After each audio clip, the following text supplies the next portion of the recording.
Hi, I'm Kebron, and today I'm bringing you a video about artificial intelligence. I'm going to tell you about Magnific. Yes, Magnific started out as an image upscaler using generative AI. This is important to understand because it's not the same as a normal upscaler. A classic upscaler, like the ones that have been in Photoshop for years, simply stretches the existing pixels. The result is a larger image, but a blurry one.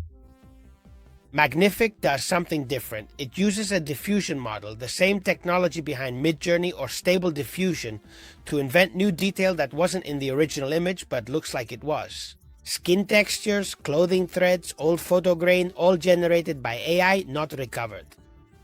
That's why it went viral among photographers and designers. It converts small AI-generated images, which usually come out in low resolution, into pieces ready to print in a large format. It's a spectacle, Kebron, it's a spectacle. Let's go to the interface, if that's okay with you, right?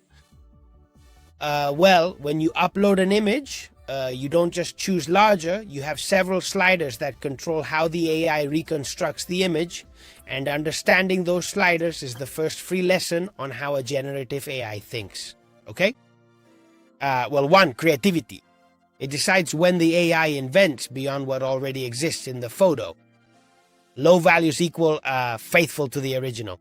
High values equal the AI starts to hallucinate new details. HDR. It increases contrast and sharpness for a more defined look. 3, we have resemblance, the similarity. The higher it is, the more it resembles the original. The lower it is, the more creative freedom the AI has to change things. Fractality controls how much detail it adds per pixel.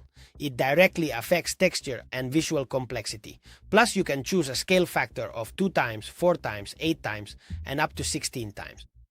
And an optimized mode depending on the type of image, portraits, art, or illustration. Or we have video games, landscapes, or photography and film. Here comes something key that differentiates Magnific from other upscalers. You can write a prompt, literally describing with words what's in the image. Older man with a white beard, blue eyes, coastal background, and the AI uses that text as a guide to decide what more details it generates.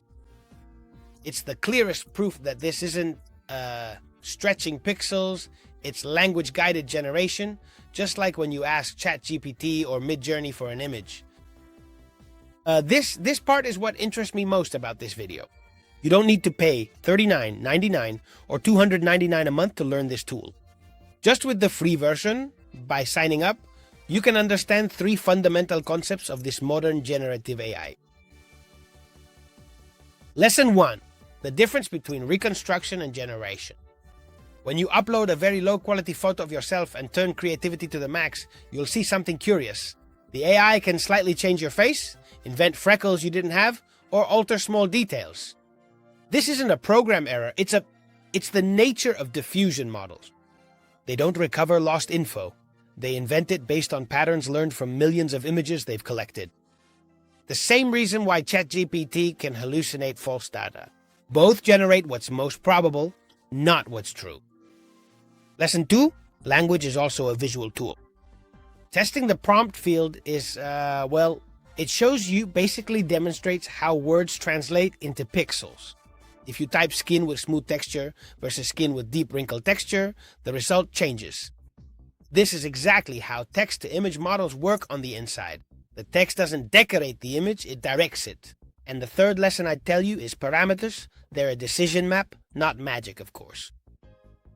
Each slider, creativity, resemblance, fractality, is a window into a real mathematical decision the model makes when you understand this resemblance. It controls how much the original image weighs against what's generated. Basically, you understand the concept of fidelity versus creativity. It's repeated across all generative AI. Voice, video, and music generation. There's always that same balance. Magnific is an excellent gateway to understanding generative image AI without needing to know how to code or pay for expensive subscriptions. The most valuable thing isn't the final image you get, but understanding why the AI decides what it decides. If this video helped you, give it a like, it helps me a lot. subscribe, because on this channel we keep taking these tools apart so you understand what's behind the magic button. See you in the next video. As you know, I'm Kbron and I'm at your service.